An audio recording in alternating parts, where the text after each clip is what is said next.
Barbara Hoffman.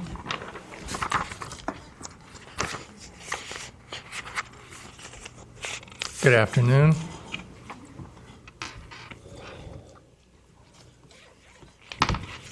Your name and address for the record, please. My name is Barbara Hoffman. I actually live in the county, but I have lived in the city, and what I have to say pertains to both. Great. What I'm concerned about, first of all, I guess I should state what I am capable of doing. I have worked in many different communities.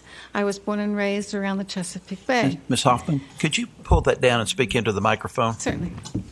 I was born and raised in Baltimore, Maryland, around the Chesapeake Bay. I'm very familiar with the pollutions that are in Chesapeake Bay and also right off the islands of Assateague and Chincoteague. I worked with the school systems, and I was very instrumental in trying to get that down, taken care of. I've also worked with a community in Minnesota who was trying to deal with their pollution, actually their sewage problem, so I can address those. But that's not what I'm here for. First of all, I do have a bachelor's and a master's. My bachelor's is from a university here that most of you probably will not remember the name of it. It's called Florida Technological University. For those of you that might remember, it is now noted as University of Central Florida. I graduated in the first class of Florida Technological University, so that dates me. My master's is from the University of Maryland. What I'm here about is employment and jobs. I don't know about you, but I've watched the news for the last year, more than that, and I've become irate, very irate. Of course, most of the television news that I receive at my home in the county is from West Palm. And I hear about jobs, I hear about companies that are lured to that area. The most recent one is Amazon.com. That did it. That was the one that really made me angry. What are we in Vero Beach and Indian River doing to attract businesses to come here, to provide jobs, not for people like myself with degrees, but for people who may not have a degree, maybe not even a high school degree. I've taught that too. I've taught in college, most recently down at Indian River State College. And I've also worked for the judicial system in Houston, Texas. And frequently I had to go and I had to teach judges because I was trained by the FBI to work with serial sex offenders. But what I'm trying to say is the people in this county, some of which may have an education similar to mine, but most of them do not. But even those that do not have skills. I know of people who have trained, who have taken exams and tests in their field of endeavor, and they do not have jobs. I will give you several examples. I know of one person who was trained by Bethlehem Steel and by the United States Works for metal workers and for welders. He had a job in St. Lucie County as a welder. He was considered their best welder. They hired 4 or 5 new welders. He was asked to train them. He trained them. When each one passed his test that he could say to the company they could do it, they said goodbye to him. He's been out of work now for 4 years. I know of other people. I can tell you of teachers. I can tell you of a nurse that I know of. I don't know how many people I can tell you who work with their hands with carpentry or whatever else, and they don't have jobs. We need to be trying to find employers. I very much admire the lady that was here and presented all that information about Main Street. We need other employers. We need employers who are going to hire a minimum of 25 people who have jobs for those people. I'm not talking about people who work in a little shop. Listen to me, I really appreciate it. When I lived in Houston, Texas, I was a year-round member of the Houston Symphony. I was a year-round member who attended the opera. I attended the ballet, as well as working in adult probation, as well as working with criminals who did not have education. Many of the people who are behind bars do not know things. I had a probationer who was taking pills.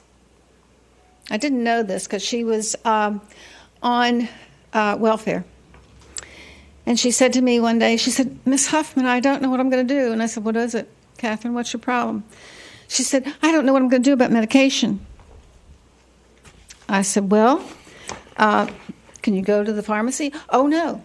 They give us a card, and that we can go and have it filled one day a week. Tuesday." I was shocked. The city of Houston, Texas, with 9 million people.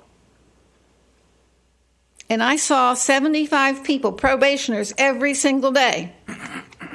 And they could not provide them with ability to get their medication but one day a week. I gave a class. I said, all right, anybody who has a probation that is on welfare and needs medication, I said, have them come one day. I'll take the whole day, and I'll explain to them how to figure out their pills. I said, okay, if you've taken medication, you're supposed to take it once a day, 1 pill a day. So when you see yourself down to 10, you've got to start planning to get into that pharmacy on that upcoming Tuesday and get your prescription. These people don't know how. I worked with people who could not read and write. We had forms they had to fill out every single day. I ran classes. I was a probation officer. I was not hired to be their teacher, but they needed to be taught. But there are other people out there who are not criminals or not on probation or whatever, but they do have skills, but there are not jobs for them. Why can't the city, along with the county, be out there luring businesses to come here? And each business should be hiring no less than 25 people. All these things that you're talking about are wonderful. I can't tell you how many times I was in the swamps with my students. Most people think of Assateague and Chincoteague, and you think about those little ponies you read in that story. Well, yes, they're there. The wild ponies are there. But my students and I went down and we pitched tents. One tent, and they were all tents that were circus size. One tent we used for our scientific equipment. One tent was used for the boys' dormitory. One tent was used for the girls' dormitory. And guess where I stayed? With the girls. I was the only female teacher that was there. The only bathrooms were 1.5 miles away. That's where the showers were. But I took my students there. Train these people. Take these people who are been out of work. Many of them not only have been on unemployment, but they've passed their unemployment. I get sick and tired of hearing about how the unemployment rates have gone down. Down? What about these people who have been on unemployment and they are no longer eligible for their checks? Do we just sweep them under the floor and say they don't exist? They do. What about the people who have skills that cannot get jobs? I'm not talking about myself. Yes, I've been unemployed. But that's not the point. I'm 70 years old. I came down here thinking that I could get a job in adult criminal probation.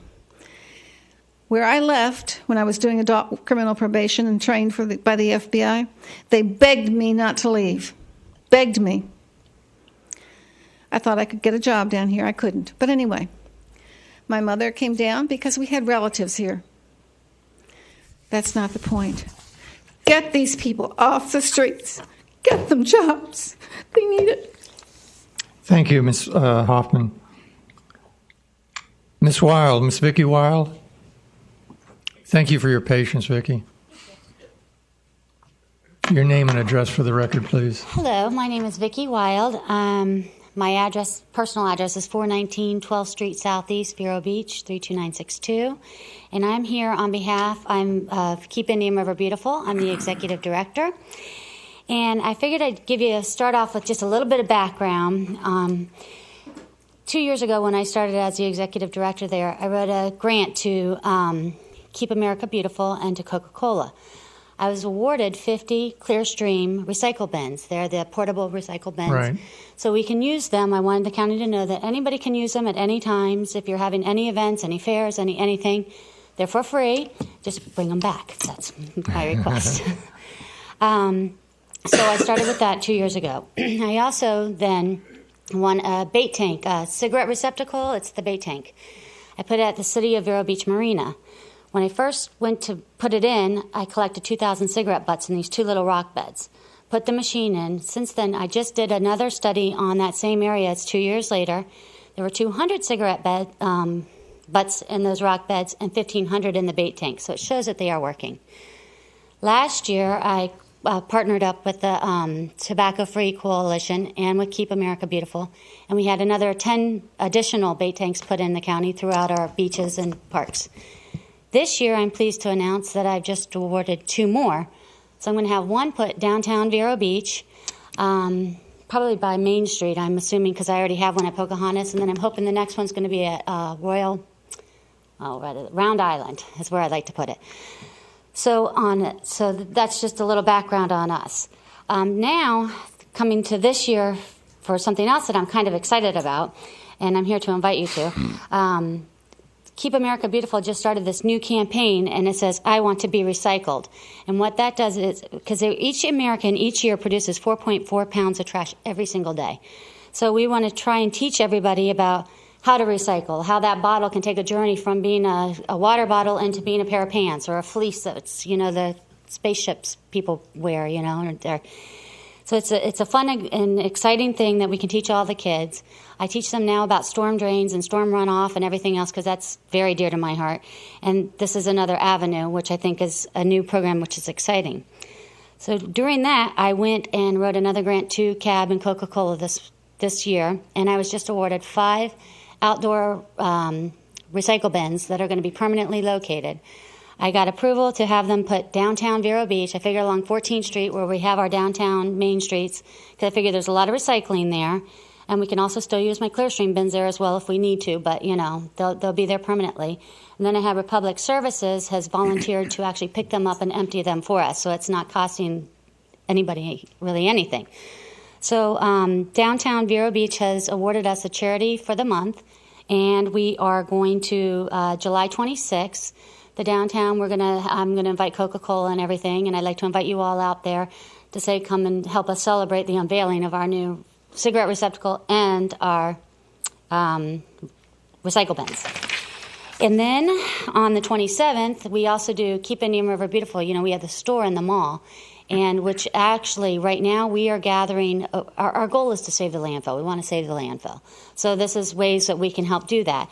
In the store right now, we're averaging about 200 pounds of litter a week, or material that's saved from the landfill and goes right into the store for people to reuse. We give everything to teachers for free. You can exchange books. You can, exchange things. You could buy things. And we've also opened it up to local artists to try and show how they've made things old into new. And we're going to be having a curb marketplace on the 27th in the mall for our local artists and crafters, and that's going to be from 1 to 6 p.m. So I just wanted to invite you to both of those events. Any questions? Vicki, will you give us a little bit more elaboration on the program with the teachers and what the local business community could do to help you out with that? Yes. Instead of throwing stuff away, what kind of things would you use to give to the teachers? For example, like our teachers, they love Kleenex boxes, paper towel rolls. They like, we have people give us their lesson books so they can use lesson books to find out old things. We have fabrics that people like to make. Like I have a lady that makes bathing suits. And so it's this fabric that's nice and shiny. So I take it and I cut it into pieces and I bring it to the kids and I talk about recycling. We make upcycled bracelets out of it with the kids in the schools. Anything instead of throwing it away. Like if you have wine corks, I can't keep those in stock. Everybody loves wine corks. Buttons, we have antique buttons. We have, picture frames. I mean, you need a weird, odd thing, you should check our store. We have it. We have all kinds of knitting needles, crochet needles. vases, vases. We even have silver. We have all kinds of things. So it's... And then the teachers then come in and just take Yeah, they what they just would tell me like what for they art need. Like projects if for they their say I'm classes. having a craft fair or what have you, I give what they need. They can take it. It's free. I weigh it out so that way I can keep a count of how much I'm giving everybody. Like for the Vero Beach Museum, I did when Pablo Cano was there for the marionettes, he did the marionette puppets.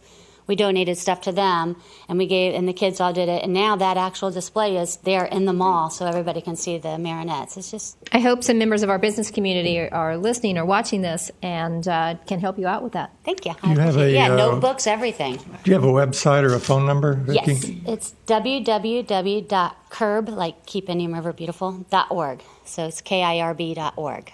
Great. Yeah. Great. Thank you, Vicki. All right, thank you. And thank you again, Vicki, for the donation to the city. We appreciate that. Thank you.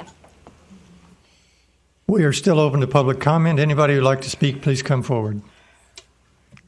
And your name and address, please. Good afternoon. Scott Strill, 1797 14th Avenue. And I'm here to talk a little bit about our Utility Commission meeting next week. I was very encouraged to hear the report from our transactional attorneys this morning and from the Florida Power and Light attorney, and it looks like that we've got a good path forward. One of the things that I would like to talk a little bit more about in detail is just the relationship we have with FP&A, and I'm hoping that Jim will be able to fill that in and just the feel of it. And Ms. Turner, since you're our representative there, I would really welcome you to come and speak to that as well, because I think that's the key, is this working relationship that we have with them, and going forward and keeping the pressure on them too. We also going to talk a little bit about the Taylor swaps. That's something that gets thrown around a lot. It's a pretty complicated issue, but I think that we can make it clear. And bottom line, basically, it's another time that the FNPA was speculating with their ratepayers' money, and they got caught again. So we're going to talk a little bit about that. We also going to bring back up under old business. We've been talking a little bit about septic tanks and the issue that, again, Dr. Laporte brought up so clearly today, the issue of the effluent on the septic tanks and what we can do about the septic tanks, and perhaps encourage our residents to go off the septic tanks and go back onto our water sewer. So those are the three things that were on the agenda, but I did want to make, to respond to one thing that Mr. Kramer, that you said earlier, where you said the Utility Commission was shut down to you. And Jay, I consider you a friend, and we work together in a lot of different committees. And Scott, I think let's keep this as an address to the body of the City Council, okay. not to individuals. the body. Okay, then I will rephrase that, even though I mean that I do consider Mr. Kramer a friend. Any one of the City Council members, according to the ordinance, can put anything they want to on the Utility Commission meeting, and that takes priority over anything else we've planned. So if any one of you feels that the Utility Commission is shut down to you, I encourage you to, A, contact me directly, B, just go directly to Ms. Vach, and she will put whatever you want on the agenda, and that will become our main priority for the next meeting. Thank you very much. Thank you, sir. Thank you for your volunteer work. Next speaker. And your name and address, please, sir. Good afternoon. My name is Glenn Herron, and council and staff for this opportunity. Dr. Faraday was here in the audience this morning, and he was unable to make it. As you know, he's on oxygen, and oxygen ran out getting to lunch. So he has a presentation, and I would like to just submit that for public record. If sure. You would. I think we've got it. We do. Mr. Herron, will you be going over his presentation? No, I've given the time. We can do that at a later date. He just wanted to get it into public record for this point. I'm going to just make a few brief comments, if you would, and I'll let you on to your business. The FMPA, municipal electric bureaucracies. When you hear those words, I'd like you to consider these words from a individual from 50 years ago, Ronald Reagan's speech, A Time for Choosing. 1964. He says, "No government ever voluntarily reduces itself in size, so government programs once launched never disappear. Actually, a government bureaucracy is the nearest thing to eternal life that we shall ever see on this earth." Ronald Reagan, a good quote.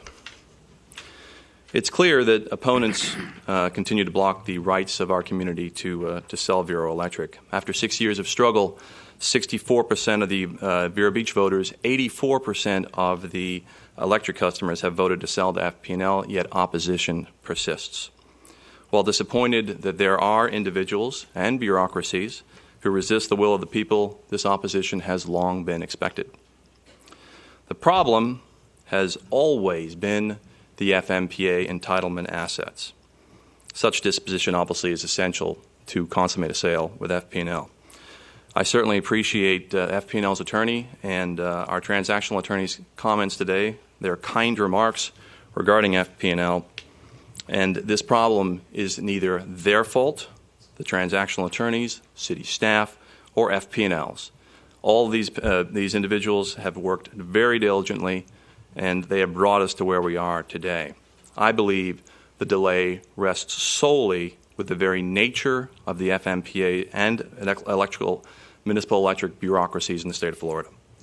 Vero Beach rates are 38% higher than FP&L, and that disparity is rising. This costs all Vero Electric customers over $25 million per year. Outside customers lose over $15 million per year. These outside customers are also being denied representation, consumer choice, and are considered by cities to be permanent customers without any rights to choose a new provider, and they are subject to taxation without representation. However, Vero Beach is not alone. There are sister cities, our fellow members in the FMPA, also suffer under this bureaucratic yoke. 33 cities have inefficient government-run electric utilities. 32 of them are FMPA members. 3 million Floridians live as customers of government-run electrical utilities that are subject to unregulated prices. No municipality, none, can compete with FP&L. Less than 5 have rates within 10% of TECO. Only 1/3 have rates within 10% of Duke Energy. 600,000 Floridians are outside customers held captive to 24 cities, and 11 of them have municipal surcharges on top of already high electric rates.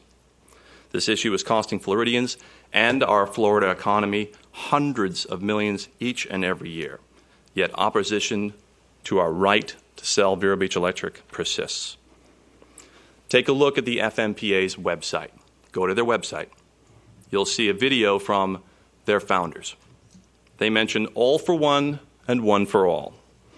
But who do they mean when they say all? The FMPA claims it serves the ratepayers as its primary stakeholder. The public, the same public who owns the FMPA. Yet any honest look at the rates of these city government utilities compared to the private sector indicates that most ratepayers are worse off. So who is all if not the ratepayers? It is critical to note that most of the voting members of the FMPA board are city utility directors and other government employees.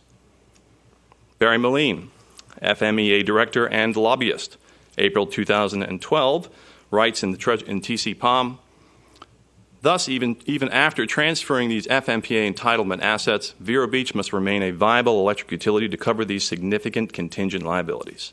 Not even FP&L can take them. In my opinion, this important detail will likely prevent Vero Beach from ever selling its electrical utility. Green Cove Springs, another member city of the FMPA. Dan Bowles, city manager, October 2007. He writes, "They've got us held hostage," says city manager Don Bowles concerning the FMPA. Green Cove Springs has announced they are exiting from the FMPA and got slapped with a $53 million penalty. But they don't want anyone leaving them, says Mr. Bowles. They've set it up so that it's too expensive for most municipalities to consider. Green Cove Springs is less than 1/5 the size of Vero Beach's electric utility, and they were told to pay a $53 million penalty in addition to being dispossessed of their rightful FMPA assets. It would appear, based on these comments, that the municipal electrical bureaucracies believe that there is never any exit from the family of munis, and such an idea seems alien to our American belief that we are a free people entitled to the fruits of our labor. The only question that remains now is, are we willing to fight? Will we fight for what we have voted to do? Will we sell the FP&L, and will we save this community $25 million annually? Will we allow our governments to refocus on the delivery of essential governmental services? Our FMPA assets are called entitlement assets. I agree. Members ought to be able to enjoy the benefits of the assets for which they have paid. These assets include generation, cash, and investments.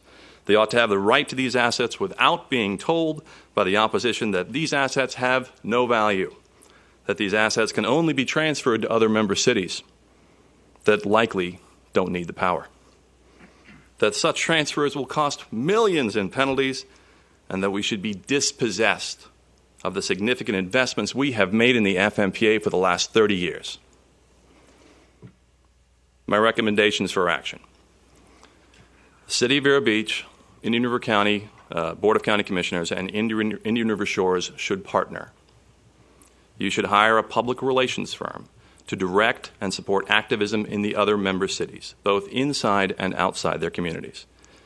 The FMPA was created in such a way, through political activism. Lobby state and local legislators in all 33 cities. Complete political action, and if need be, engage the Attorney General and PSC. Hiring another transactional attorney is not the answer. Our transactional attorney has done very well to get us to this far. Our community was one of the founding members of the FMPA. We helped create this problem. It is also our responsibility to fix it. And this is not, I repeat, this is not a fight with our sister cities. This is a fight with the bureaucracy of the FMPA. That solution that I'm proposing will not harm any other member city or bondholder who wishes to stay with the FMPA. It will allow freedom from the belief that there is no exit from municipal utilities without onerous penalties or time frames beyond the lifespan of most customers living today. Our purpose is to protect Vero's customers and taxpayers, and as we protect ourselves, so shall we protect all members of the FMPA, the customers and the taxpayers who are the rightful owners of the FMPA assets. And with that, I thank you. Thank you, Glenn.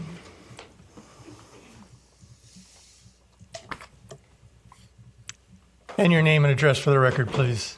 Good afternoon. My name is Dr. Barry Hummel. I have an office at 1940 10th Avenue here in Vero Beach. I'm a board member of the Tobacco Prevention Network of Florida. I'm here today with Leslie Spurlock, who's the person who runs our program here locally and also runs the Tobacco-Free Partnership of Indian River County. And I'm here today to address some specific questions that came up at a previous meeting on flavored tobacco, particularly flavored tobacco that targets kids. And to preface that, I'm a pediatrician. This is a big problem for me. Tobacco use is actually an epidemic among the young. 85% of new tobacco users start between the ages of 12 and 17. Why? How? It's not even legal for sale in that age group, and yet 85% of new customers are coming from those children and teenagers. And here's why. I want to share with you what the latest wave of marketing is for young people. It started initially with flavored cigarettes that actually came in candy tins that looked much like Altoid tins, that never on the package did it say that it was tobacco. And then it moved into flavored cigars, initially, individual tubes that sort of mimicked historically things like bubblegum cigars that you and I all bought as kids. But this is not anything safe.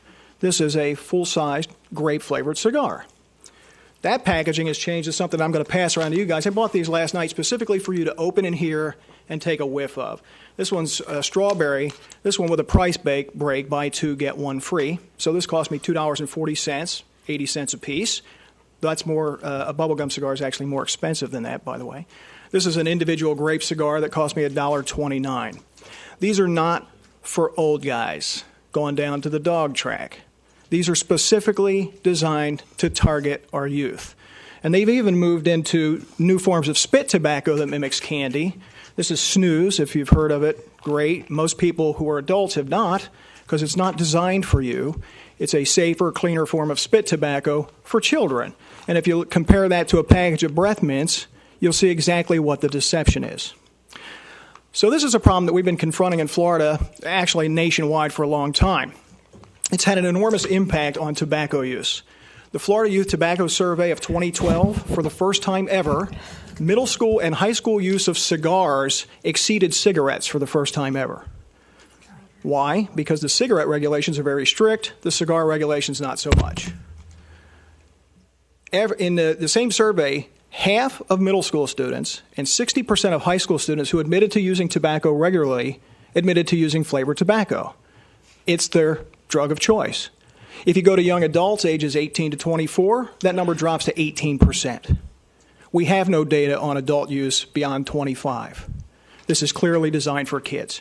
So in Florida, there's been a movement to try to do some sort of regulation of that. And it started with a wave of asking municipalities like yourselves to do resolutions, encouraging your store owners to make good decisions on what they have in their store that targets kids. And over 145 cities and 40 counties have passed those resolutions, and you guys passed yours in February. But at the time that you passed it, including the vice mayor, who was one of the most vocal ones that day, said, "Is there anything else we can do?" She actually went on a record and said, "Can we ban it?" And the answer is, you can. The FDA got control of tobacco regulations for the first time ever in 2009. And they built a very clever law. It was very cigarette heavy, so real early they banned flavored cigarettes at the national level. You can't buy those products that I showed you anymore, with the exception of menthol. But they've been slow to deal with cigars and spit tobacco and electronic cigarettes and all these other things that are coming down the pipeline that are targeting your kids. But what they did was they created an enabling clause in the bill that allows states and local governments to take stronger action with regards to the time, place, and manner of tobacco sales and marketing. You can't ask them to change the packaging. You can't ask them to change the contents. That's a federal decision through the FDA. But you can choose where it's sold, when it's sold, and how it's sold. So the encouragement through the resolutions, what has it done? We have all those municipalities and counties who've done this. Walk in any store, and I would challenge all of you to walk in at least one, and look in that store and tell me if you think the resolution curbed your youth access to flavored tobacco. You will find the answer is no.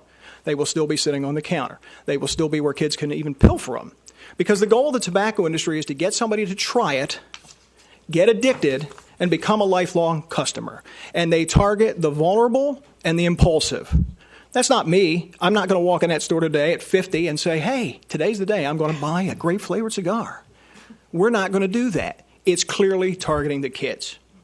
So some communities have already started this process. I'm going to go out of state real quickly. New York and Providence, Rhode Island, both passed city ordinances restricting the sale of these products to adult-only establishments. And in fact, in New York City, it's only smoking bars. It's only places where you can literally consume the tobacco. Those have been vetted and held up in a federal court. The tobacco industry challenged both of those, and they were found to be totally okay under the guidelines of the FDA rules. Florida's had an interesting history because we're just getting started.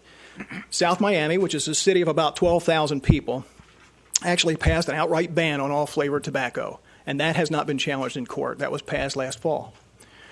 Wakulla County, which is up in the Panhandle, tried to pass an ordinance to restrict the sale to liquor stores. I shouldn't say they tried. They did, last November, pass an ordinance to restrict the sale of these products to adult-only stores, and in their environment, that was liquor stores and tobacco stores, tobacco specialty stores.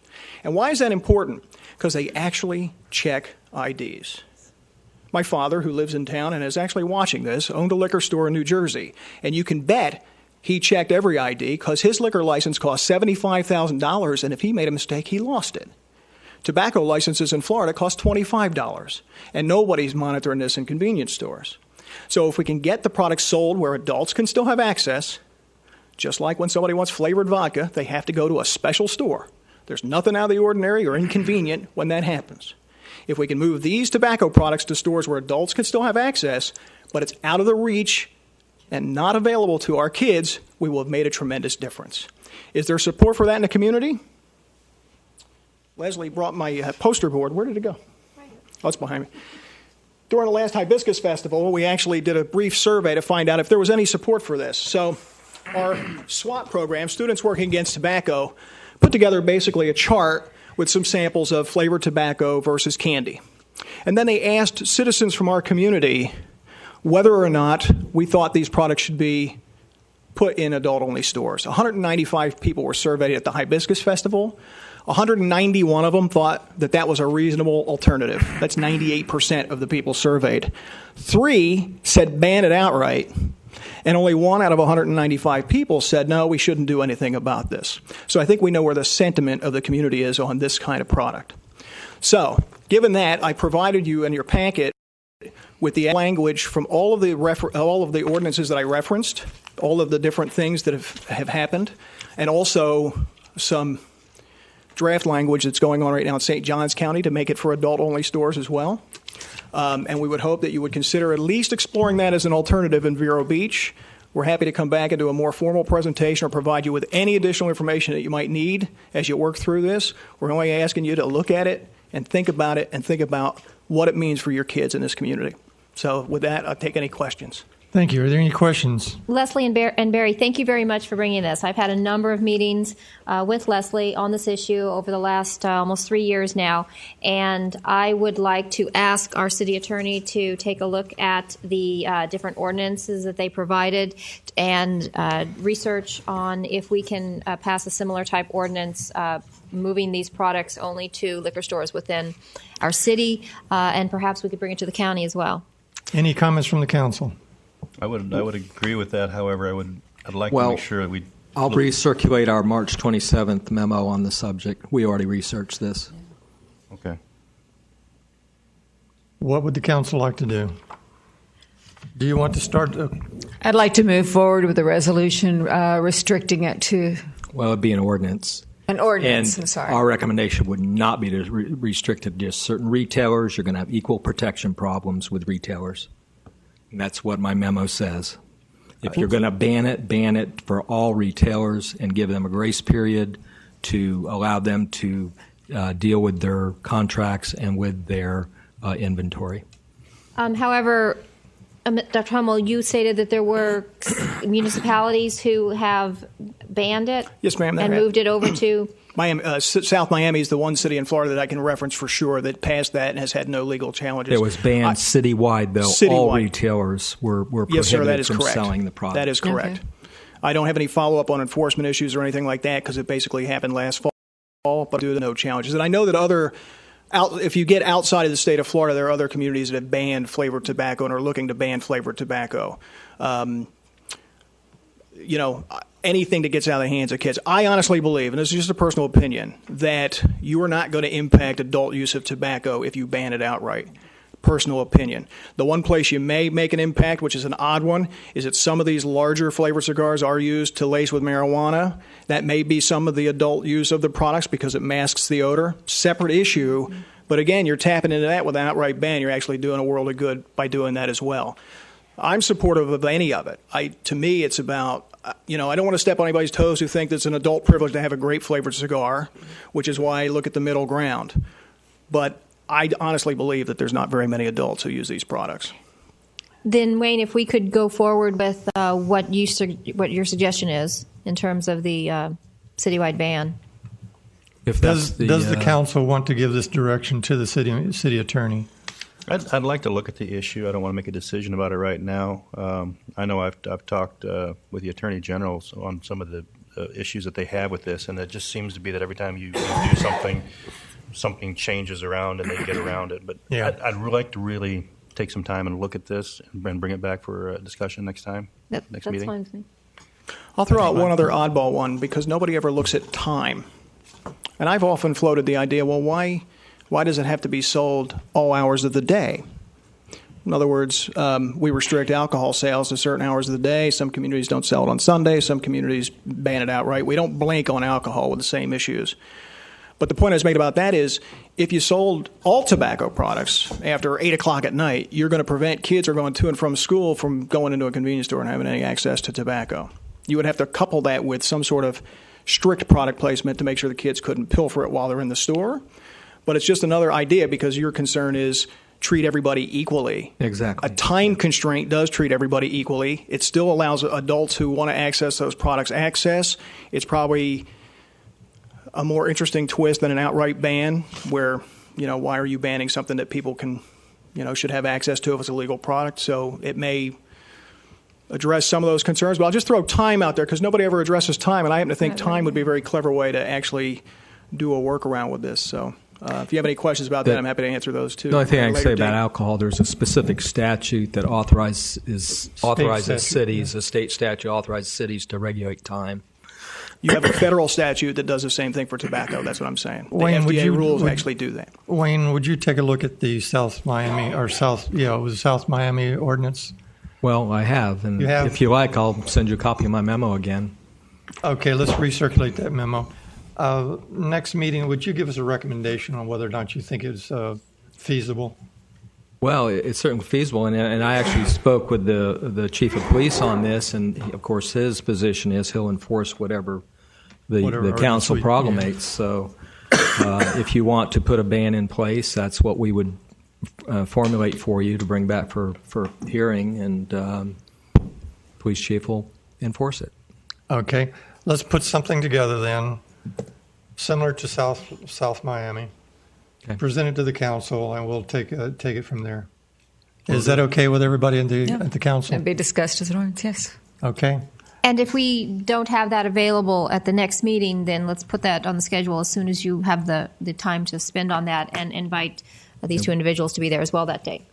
Do you want to bring it back just for discussion, or do you want us to go ahead and prepare it for first reading? Go ahead and prepare it for first reading. Okay. Thank you, guys. Appreciate all your time, and I trust that you guys won't smoke the strawberry cigars out. You can really have them back. I was going to say, please, yeah. Please we'll get them out of here before the odor takes over.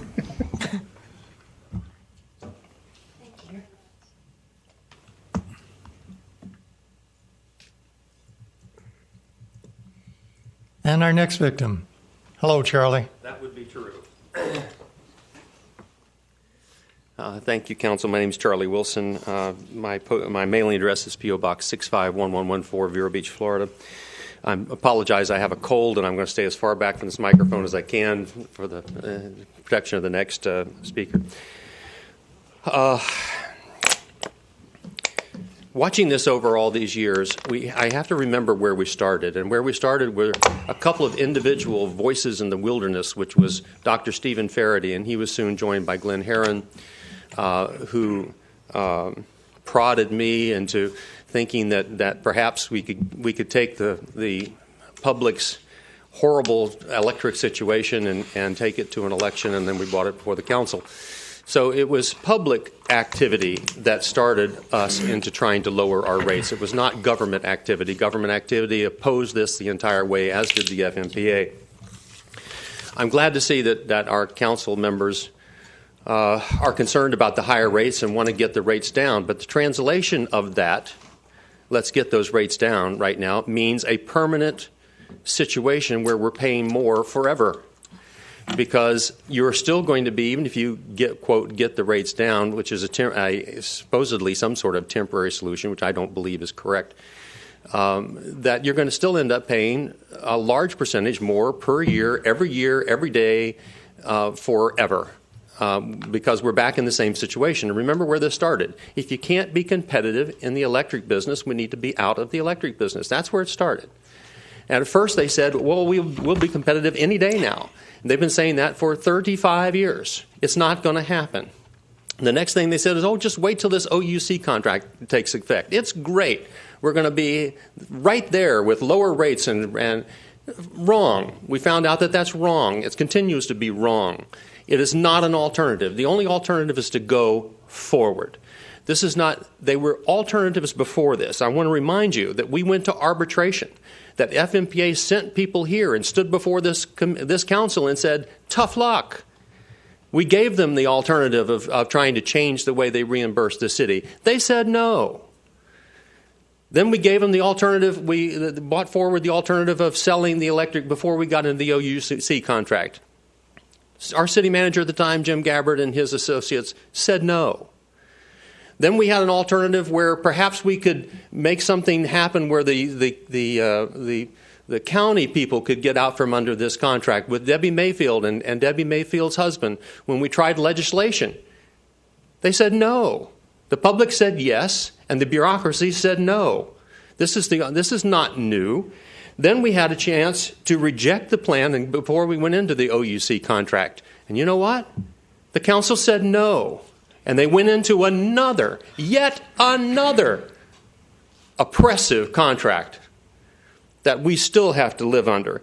Then we went to FMPA and said, won't you help us? We'll pay all the bills. Just let our people go. And you know what? They're saying no. Now, they're saying it nicely. They've got a smile on their face when they're doing it, but they're still saying no. What has happened here is this is a divorce. This is a contentious divorce. And you have one side of this divorce who's living in the nice house with a really big alimony payment.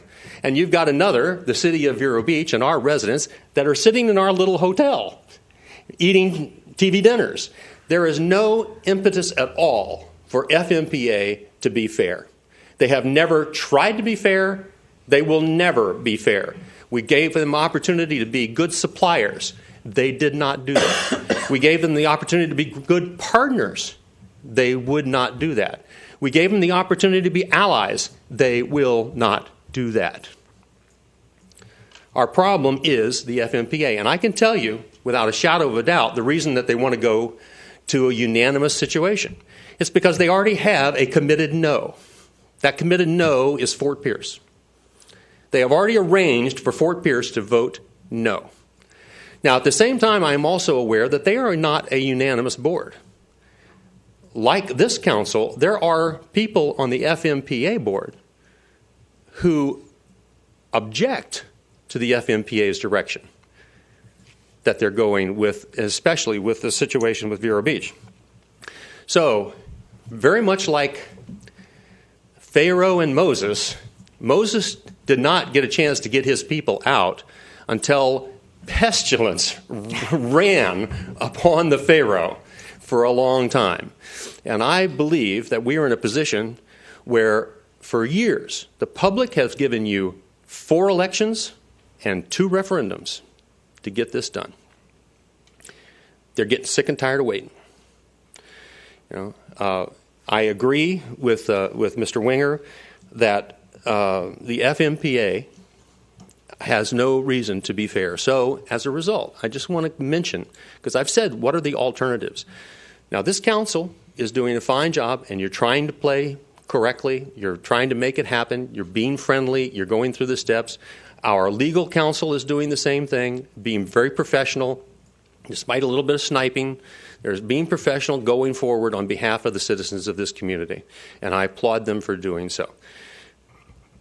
The FP&L has some restrictions, and those restrictions I have not spoken with them, but those restrictions are that they can't be predatory.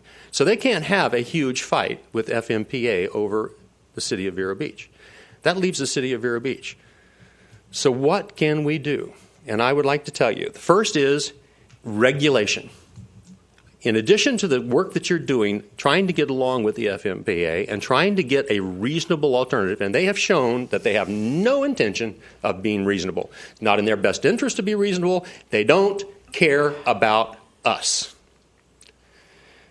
That regulation with the Public Service Commission is one possibility. Another are the legal alternatives, like the length of time of the territories that our lawyers are working on right now. So I suggest that Mr. Harity and Mr. Herron and Mr. Faraday together, Mr. Harity, Mr. Herron and Mr. Faraday, go forward with their Public Service Commission. I suggest that the legal team that we have go forward and challenge the ability for them to keep us hostage in a contract that has plenty or has alternatives. The third is legislation. We have one of the most wonderful state legislators in the state of Florida, in Debbie Mayfield. Debbie Mayfield has carried our concerns to the state legislature many, many times. We have lobbied on many other things. We need to lobby on this. Local political action. Remember when we started our petitions, and we were just, 50, 60 short. When we stopped because we were going to have a negotiation. We knew we were going to have a negotiation. But the crux of our original plan was to make it illegal for the city of Vero Beach to be in the utility business. Okay? Exactly the same as we did with sand pumping, we made it illegal for the city of Vero Beach. The public can rise up, cause you to put in our charter that they cannot spend 5 cents or have a single employee in support of a utility. And if they do that, we cannot legally be in the utility business, and we will then have to sell the utility. The next is statewide political action. How would they like to see, if the FMPA thinks that they're going to be able to hold on to Vero Beach forever, how would they like to see a statewide ballot initiative that allows choice of utility companies in the state of Florida? It takes a 60% vote across the state of Florida to make it be a choice like it is in Texas. You know what? We could have, FMPA needs to understand that their stonewalling the city of Vero Beach from a legitimate reason to leave could cause them to dissolve by statewide initiative. And lastly, we still are in the FMPA, I believe. Part of the reason that they're holding us, right? We have a vote on the FMPA Executive Committee. Is that right? Okay.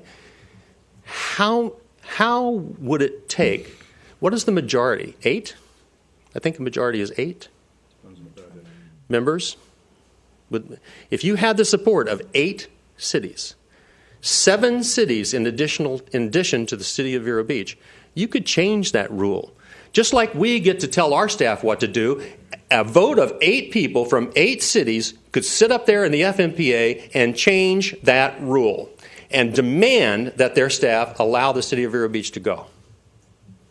Because the penalty of keeping Vero Beach is larger than letting them go.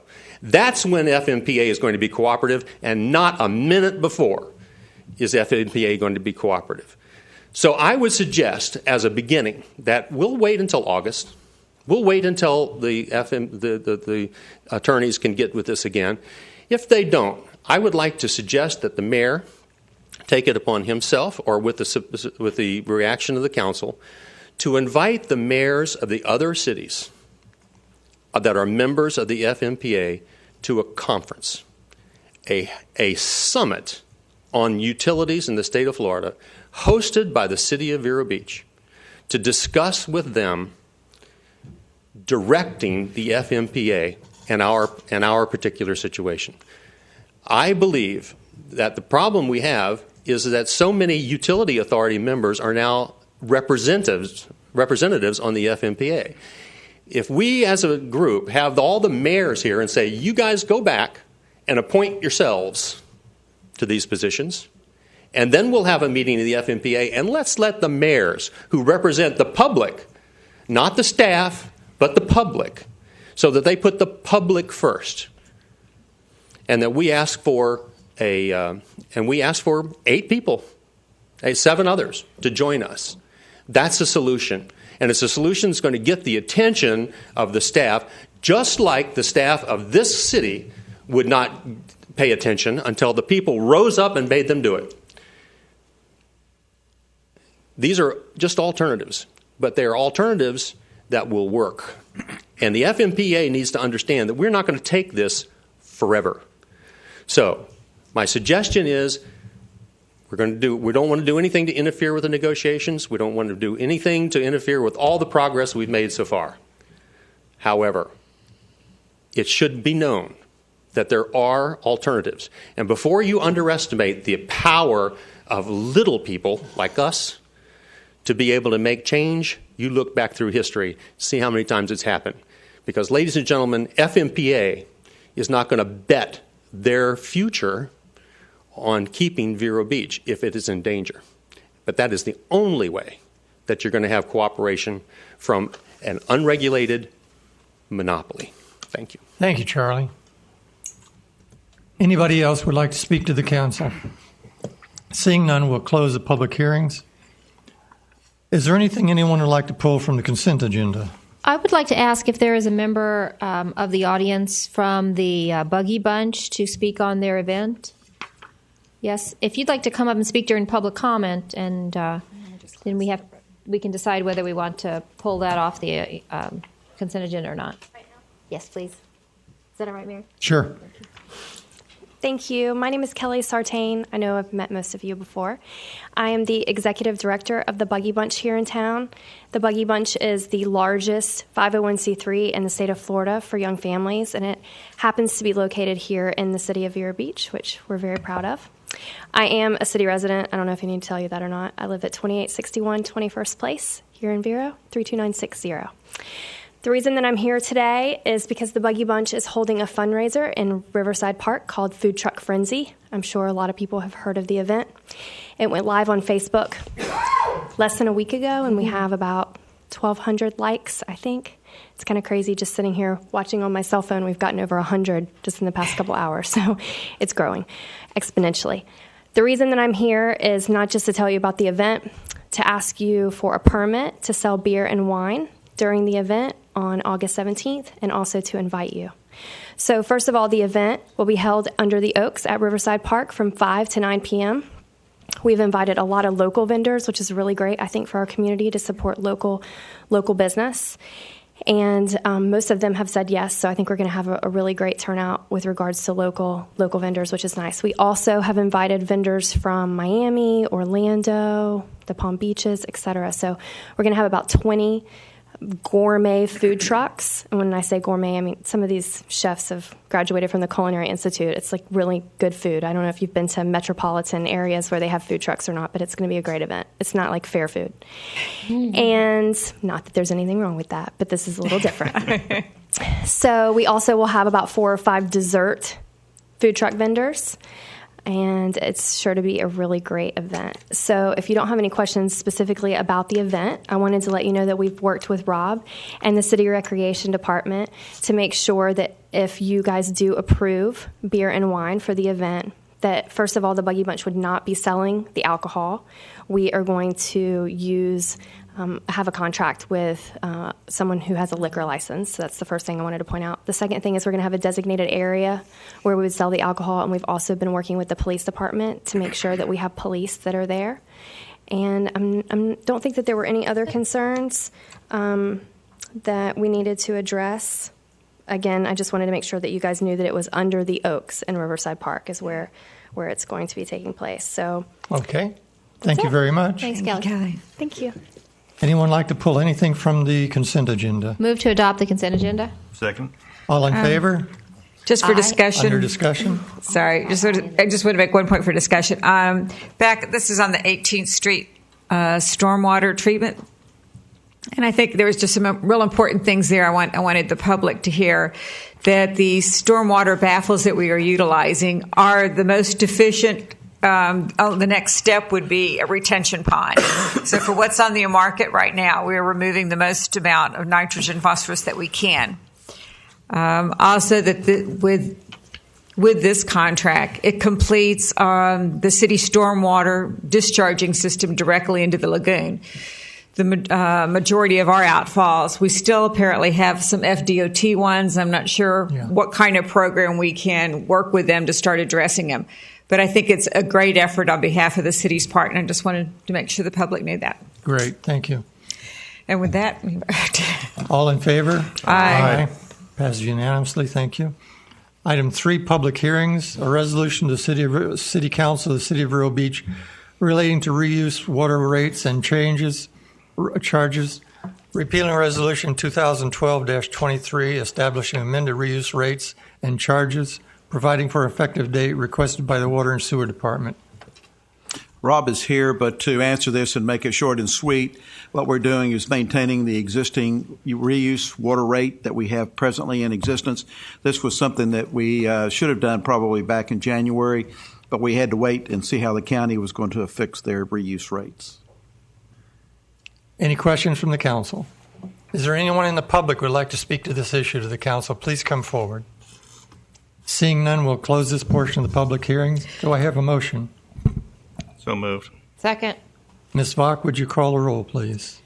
Mr. Winger? Yes. Mr. Kramer? Yes. Mrs. Turner? Yes. Mrs. Carroll? Yes. Mayor Fletcher? Yes. Passes unanimously. Thank you. Item 4, resolution for adoption without public. A resolution of the City Council of the City of Vero Beach establishing City Council policy and procedure regarding opening invitations for City Council meetings, providing for an effective date requested by City Council. Mr. Mayor, just this comment. I wonder if this one, since the public has just seen it for the first time, I don't have any objection to it, and I'm for it, but I wonder if we'd be wise to table and let it go to the next council on the 16th and then call it up then, because I'm afraid a lot of people haven't seen it. That's my only comment. Well, this was placed on the agenda last week. Is that correct?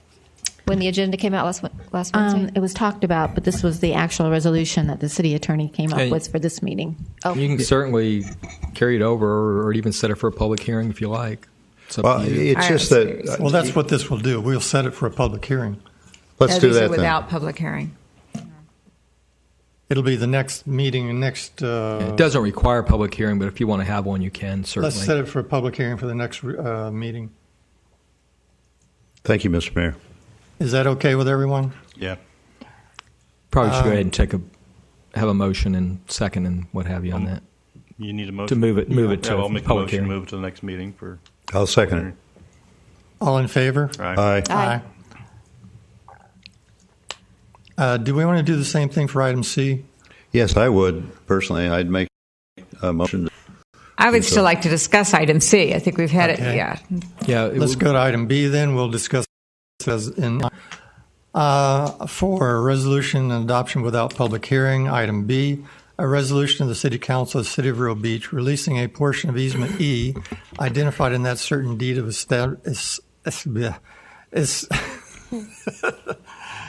easement recorded in official record book 1342, page 733 of the public records of New River County, Florida, requested by Public Works. You know, you can have Tammy read that. I should. Easement. Public Works is represented, but what this is doing is abandoning an easement that we no longer need. In your backup material, you saw where it went through the various departments, and we checked it off as not something we saw in the foreseeable future. Do I have a motion for that? Motion. I'll motion. I'll second. And Ms. Bach, would you call a roll, please? Mr. Winger? Yes. Mr. Kramer? Yes. Mrs. Turner? Yes. Mrs. Carroll? Yes. Mayor Fletcher? Yes. Item C, a resolution of the City Council of the City of Vero Beach establishing City Council policy and procedures regarding proclamations, providing for an effective date requested by the City Council. Wayne, you put this together. Well, actually, Peggy worked on it At my request. quite a bit, and I know Councilmember Carroll had some input on it. And Ms. Vaughn did as well. And Ms. Vaughn. And I know, and maybe we could use some direction from council, because the way I know Ms. Carroll's intent, and correct me if I'm wrong, you kind of wanted to gear it to local, just city residents, but I wasn't sure about city organizations or companies, because in some of it we said local, which to me may even be outside the city, but maybe within the county. So I did tweak the language a little to try to make it work with local versus just city. Did this go out to all of the council members before being put on the agenda? Yeah. Yes, it was in our package. Yes. Okay, so it's been our package. Well, I just wondered whether just in the rest. backup, yeah. I know I had the opportunity because I asked to and met with Tammy as well as your office on this. But I would rather have this go back to all the individuals and then have any comments come back to you before. I thought that was what we were going to do before it was actually put on the agenda. Yeah, that's fine. We've all And I read don't know it. if anyone had any concerns or. I do have some questions, things that were brought up. Go ahead. In my review of this. First of all, we're limiting it to proclamations that they must be present at council to receive this proclamation on that date. Do we really want to limit it to that? I know in many cases we have had requests for proclamations and we've mailed them out. But do we read them? I thought we usually did not read them if no one was here. Isn't that correct, Mayor? Yes. So that's what we're doing now. If they're not here, we don't read them, we just mail them out. No, but that's not what this says. It's to receive a requested proclamation, that they have to be present. Well, they should be able to receive it by mail. Then, I see. Entirely up to the council. Things happen that people can't show up. True. Or for people that just want one mailed, that they don't want to attend council for some reason, for whatever reasons. We don't need to read it. And that's page 2 of 4, item number 3, that needs to be, I think, worded such so that we can have some mailings. Mr. Kramer, Mr. Winger, any feelings? Yes. Well, if you look at number 2, I don't know what page it's on. Page 2, item 2 on page 2. Proclamation shall not be issued regarding the subject matter of ideological, religious, spiritual, or philosophical beliefs, practices, or theories, or for banners of events espousing hatred, violence, or racism. I mean, that's really the heart of this thing. It may need something about illegal or in it also. But I guess my comment is that seems to be the heart of it. 2 of 2. Yes, it is. Right. I don't understand where you want to put the phrase illegal in there. How would you word it? I don't know that I do. I'm pointing out that I guess what I'm pointing out is what I did before. I don't know that this one sentence covers everything to the public satisfaction. That's all I don't know. I don't know. I mean, at the very end, we could add espousing hatred, violence, or racism, or maybe otherwise illegal. Illegal activities. Yeah. That's fine with me. Yeah, that's fine with me too. I do have an issue with the religious side of things. I mean, it's pretty obvious in 5 that the proclamations are ceremonial, honorary. They really don't have an endorsement. They don't have a weight. I'm really kind of a stickler when it comes on that First Amendment thing of the free exercise thereof. I mean, if somebody wants to do this, I wouldn't have a problem with it. It really doesn't have an endorsement by the council at all. But it's just rather something that we do for our community, for our constituency.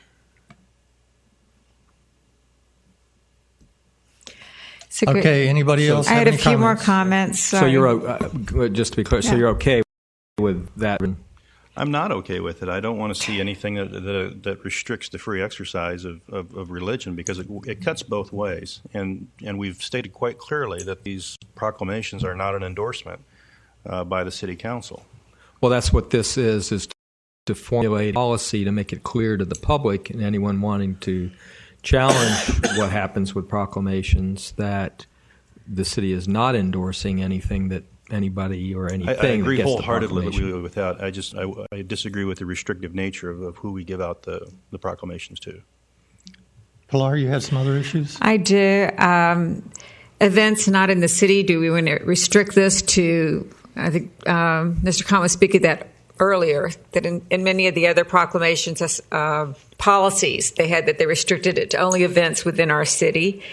How do we feel about commercial purposes, making sure that any proclamation for commercial purposes is excluded?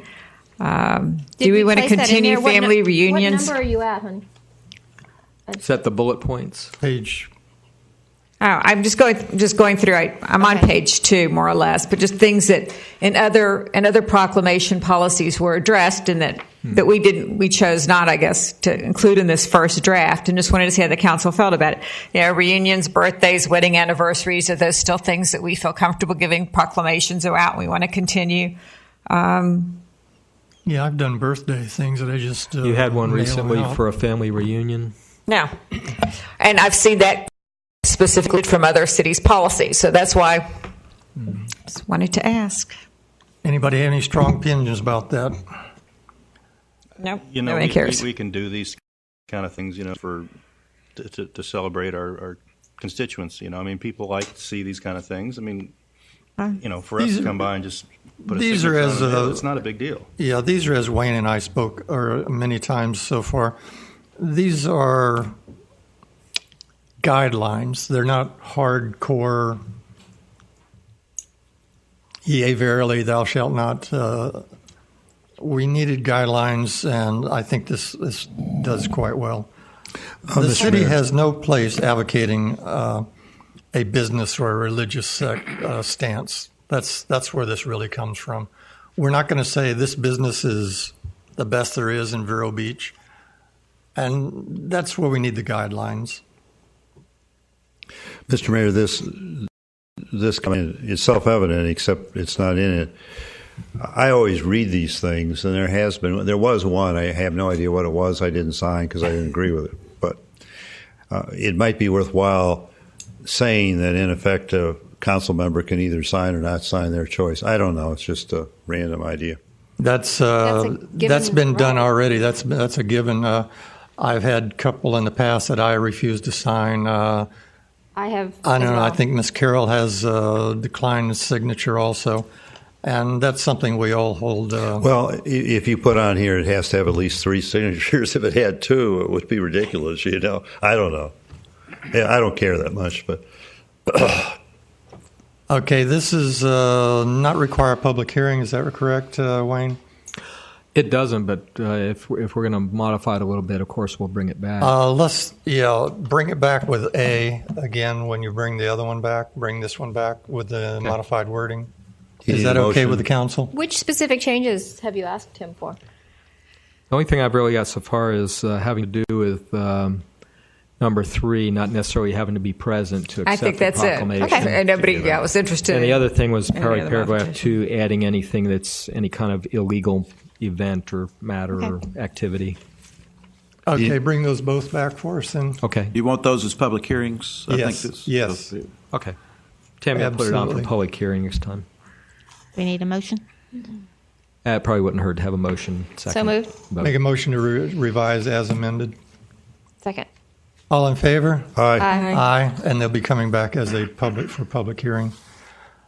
Item, got ahead of myself here. Item 5A, an ordinance of the City of Vero Beach abandoning a portion of Eagle Drive right-of-way, Block 6 of Vero Beach Estuary Estates Subdivision, as recorded in the Plat Book 5, page 8 of the Public Records of St. Lucie County. St. Lucie County? Yeah. Is that right? Florida, said lands not lying and being in Indian River County, Florida, retained a utility easement providing for conflict and serviceability, providing for an effective date requested by Public Works Department. Explain to me records of St. Lucie County. Was this a utility easement before we became a county? Actually, this is a street, and we're retaining utility in the street right away. So what we're doing is giving up the street right away. Apparently, the plat the property was probably platted back when it was St. Lucie County. The plat was just way back when, right? Yeah. And right. Okay, incorporated in this. Okay. Mayor, for discussion, the only thing I wondered about this was if this lot had any commercial value. In other words, are we giving up something that's worth something to the taxpayer? I have no idea. It's a question. We do not think it has any value because it's a 50-foot wide, as I recall, and we're retaining the utility easement through that entire sector, so it probably have little or no value. And platted right-of-ways we really can't sell. We can abandon them and they revert to the owners on either side, typically, is what's going to happen. So whom will this lot revert back to? Yeah, next meeting. No. You got the two owners, Bonnie. Yeah. This gentleman here, apparently. September the 3rd. Yeah. August 6th. It's a workshop. Bonnie Falls, Director of Public Works. This application was filed by both adjacent property owners. You'll see in your packet Northern Trust Bank and Beachland Building Associates, represented by Mr. Ardens here, and they would take title to each of the half right away when it was abandoned. So 26 feet to both? Yeah, Yes, half ma'am. to each. Yes. And that's just by operation of law. There's no deed or anything that we prepared. And the 13th is a workshop. 13th a workshop, so it'd be the 20th. I don't think we've never So had a currently, meeting on the 20th. that property has no. I mean, it's not being used for anything by either side because it's our easement. Actually, it's being used by the property owners. Right now, it serves as the access to the bank, to the Northern Trust Bank, but it is in public right-of-way, so both of them have rights to use it. By abandoning the actual right-of-way, it reverts back to the property owners. They can then include it in their sites to expand the sites or take advantage of the additional land for further commercial development of their adjacent properties. Thank you. Ms. Vach, when would this come under our next meeting? August 20th. August 20. I will be unavailable. Ms. Carroll, you'll be running that meeting. Do I have a motion? So moved. I'll second. All in favor? Aye. It takes a roll call. You need a roll call, excuse me. Mr. Winger? Yes. Mr. Kramer? Yes. Mrs. Turner? Yes. Mrs. Carroll? Yes. Mayor Fletcher? Yes. Ms. Vach, your city clerk's matters. Yes, we have just a couple things for commission and boards. On the Marine Commission, Mr. Alan Kalachi is no longer serving on that commission. Mr. Robert Snyder serves as the alternate number 1, and Mr. Clinton Lanier serves as alternate number 2, and both members would like to be moved up on that commission. I'd like to make a motion to move it Mr. Snyder to a full committee member and Mr. Lanier as first alternate on the Marine Commission. Second. All in favor? Aye. Passes unanimously. Thank you. Anything else? Yes, sir. On the Recreation Commission, Mr. Alex Snodgrass has resigned from the commission. Mrs. Judy Jones serves as alternate number 1, and Mrs. Sue Denenio serves as alternate number 2, and both members would like to be moved up. I have a question on that. You had provided for us the absence schedule, and it seemed that Mrs. Jones had a large number of absences recently. Do we feel that she can take this role? Yeah, these were back in 2012. She has not missed any of the meetings. All right, fine. I'm sorry. I thought those were more recent than that. No, those were the ones. Make a motion, move up Judy Jones and Sue Denendo's alternate 1. I'll second. All in favor? Aye. The last one was on the Veterans Memorial Island Sanctuary Advisory Committee. Mr. Rip Wheeler has resigned from that committee, and Mr. Curtis Paulison would like to be moved up. I so move Curtis Paulson. Second. Second or third. All in favor? Aye. Thank you. Aye. And I'd just like to thank all the Mr. I don't know, I mispronounced it. Kalacha. Help me out there. Kalachi, yes, he passed away. Kalachi, Mr. Snodgrass, and Mr. Wheeler for their many, many hours in service on these committees. So we really appreciate it. If I could just take a minute to announce some of the openings that we have Surely, on the different please boards. do. On the Code Enforcement Board, we have 2 full positions and 1 alternate position open. On the Finance Commission, we have 1 alternate position open. On the Planning and Zoning Board, we have 1 alternate position open. On the Veterans Memorial Island Sanctuary Committee, we have 1 alternate position open. On the Marine Commission, we have 1 alternate position open. And on the Recreation Commission, we have 1 alternate position open. And applications can be found on our website. Anybody's interested in serving. Right, or call 978-4700, 4700. You'll get them. And Tammy, before we move on, I wanted to ask a question. About a year and a half ago, I believe, we had asked you in regard to public records information, if in fact we as a council needed to receive newspaper clippings. There was an individual in the community that was kind of sending a lot of those in, and we were making photocopies, and it was becoming cumbersome on your staff to make all these photocopies for everyone. And your decision was that we as a city didn't need to do that if somebody just wanted to, flood us with information. We have been getting a number of the same type of articles produced by one of the self-published advertising circulars in town. And I would just like to, again, invoke that rule because every time somebody who has their own newspaper decides to send you an article, then you and your staff need to make photocopies for every single one of us and for the other city directors, and it just becomes a lot of work. So I would ask that since it's already in the public record, there's no use to make photocopies for everyone and reintroduce it into the public record when it's just someone's personal opinion. Okay, I just needed direction from council. That sounds fine to me. Council have any feelings on this? I don't think we need to start censoring what people send in. I mean, if you've got a better way of doing it that it's not so expensive, that's fine. Yeah, I do too. I think some of these have been useful. Some of these have swayed me a bit, to tell you the truth. If the clerk receives it by email, Yeah, I I know, suppose she maybe could that's just the problem. forward the email to the council members instead of printing it. I wondered about that because sometimes, I mean, all of these I get on email, but I also get them in my box as well, and that's where my concern is that with the decreased staff going forward, she's going to have less time to take care of. It can just be all of this. retained as an electronic file. I know It doesn't have to be. Not printed. all council do open their email, though. Well, council could tell you who wants it in paper. I open all of mine. I'll take mine on the email. That'd be fine with me. City manager, water treatment plant. Tammy, did you get direction on that? I did. I understand. Thank you. Just a couple items. One is the wastewater treatment plant solids handling modifications, and Rob Bolton is here to let you know both of these items have gone to the Utility Commission and have been recommended by the Utility Commission. One is the engineering firm, which is Arcadis, and the other is the program itself, which will help us with our solids. Rob? Afternoon, council members. Like the city manager said, both of these items went to council. I don't know if you really want me to get into an explanation, and I think they were explained extensively at the Utility Commission meeting. So to save time, I'd just like to answer. Really, I mean, they're in order of A and B. They probably should be swapped. Yeah, that's why I thought B ought to be first. Yeah, let's talk about B first because B is the process. So there's no reason to move on with A if we're not going to move on with B. So at this point, the process of what the city currently does is in our wastewater biosolids management, the solids that are removed from the wastewater stream are then put into a digester where it's a large tank and air is pumped in, which is a high electrical cost because you're constantly aerating the system and it breaks down. And it usually has to be retained on the site anywhere from 30 to 60 days.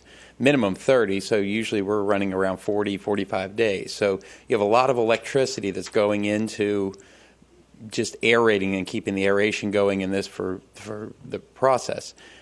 With the Clean B system, it's really a cargo container. This is installed in a cargo container, shipped onto site and mounted right next to one of our buildings. There will be 2 tanks installed with a containment area and a roof over it to keep the rain off of it.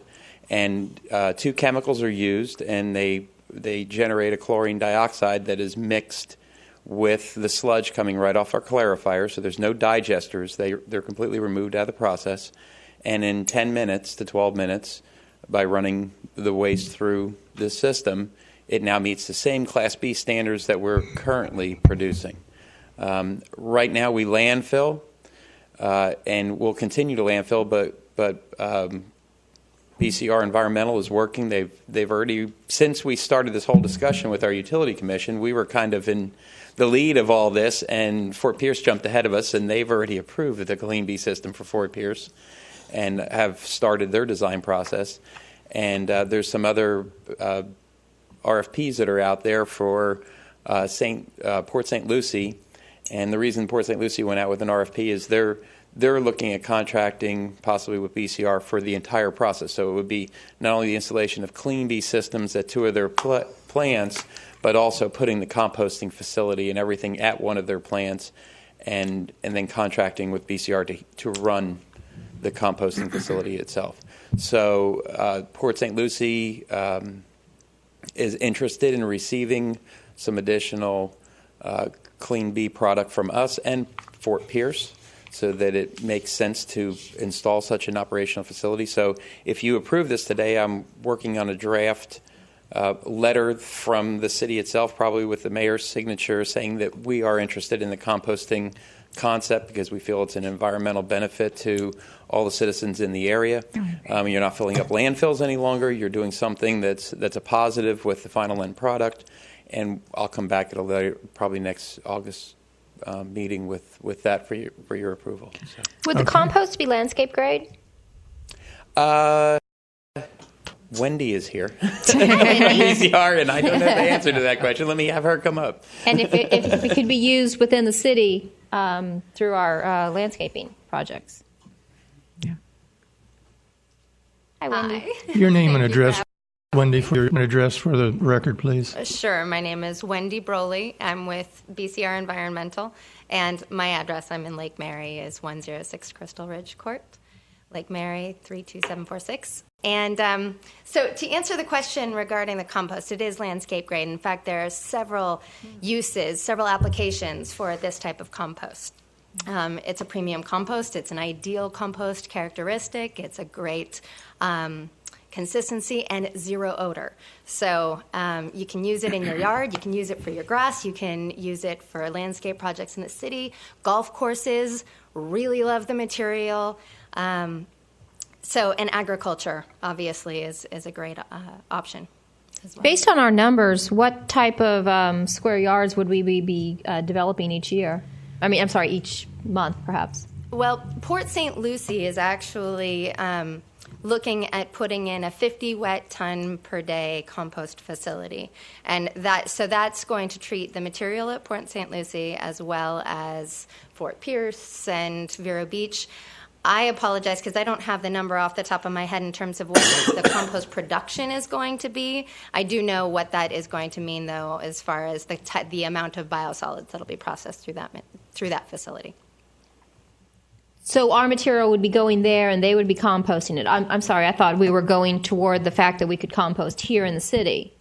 You need a higher volume, I'm sure, than what we would. Yeah, their composting facility, right now, St. Lucie County themselves pays an awful lot of money to get rid of yard debris.